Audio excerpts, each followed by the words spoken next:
মুসনাদে Ahmad, Bangladesh Islamic centre. ২ নম্বর হাদিস। অধ্যায় মুসনাদে আবু বকর সিদ্দিক রাদিয়াল্লাহু তাআলা আনহু। আলী রাদিয়াল্লাহু তাআলা আনহু বলেন, আমি যখন সরাসরি রাসূলুল্লাহ সাল্লাল্লাহু আলাইহি ওয়াসাল্লামের নিকট থেকে কোনো হাদিস শুনতাম, তখন তা দ্বারা আল্লাহ আমাকে যতটা ইচ্ছা উপকৃত করতেন। আর যখন অন্য কেউ রাসূলুল্লাহ সাল্লাল্লাহু আলাইহি ওয়াসাল্লামের কাছ থেকে শ্রুত কোনো হাদিস আমাকে জানাত, তখন আমি তার কাছ থেকে শপথ নিতাম যে সে সত্যই নিজ কানে হাদিসটি হুবহু শুনেছে কিনা। যখন সে শপথ করত, কেবল তখনই আমি তাকে বিশ্বাস করতাম।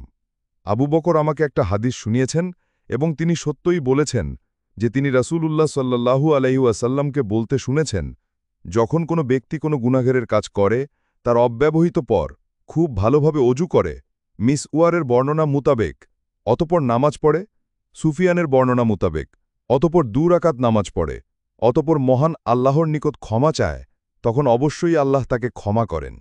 হাদিসের মান সহিহ।